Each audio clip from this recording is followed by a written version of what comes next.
وزیر خزانہ شوکت ترین نے آٹے کی قیمت میں چند روز میں کم ہونے کی نوید سنا دی۔ اسلام آباد میں پریس کانفرنس میں کہا کہ احساس پروگرام کے تحت آٹا، چینی اور دیگر ضروری اشیاء پر ربع ماہ ٹارگیٹڈ سبسڈیز دیں گے۔ مہنگائی صرف پاکستان میں نہیں دنیا بھر میں ہوئی ہے۔ مہنگائی بڑھنے کی رفتار میں کمی ہوئی ہے۔ IMF میں جانے سے روپے کی قدر میں کمی ہوئی۔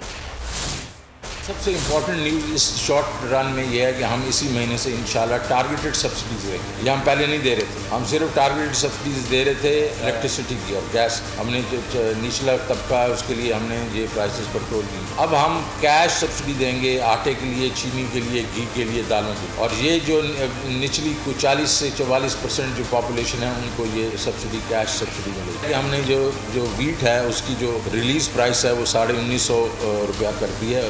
اس سے جو ہے آپ دیکھیں گے کہ اگلے چند دنوں میں آٹے کی قیمت گرے گی اور انشاءاللہ کافی گرے گی۔ میڈیم ٹو لانگ ٹرم میں ہم نے کموڈیٹی ویئر ہاؤس بنانے، ہم نے کولڈ سٹوریجز بنانے، ہم نے ایگری مال بنانے، تاکہ جو فارمر ہے اور خریدار ہے اس کا ملاپ کرتے۔ اس سے دنیا میں یہی ہوتا ہے، دنیا میں یہ آڑتی شاڑتی نہیں ہوتا، مڈل مین 400%، 500% نہیں کرتا اور فارمر کو ایکسپلائٹ نہیں کرتا، کیونکہ وہاں ایک انسٹیٹیوشنل میکنزم کریٹ کیا جاتا ہے اور ہم اس دفعہ ہم نے بجٹ میں ڈالیں گے۔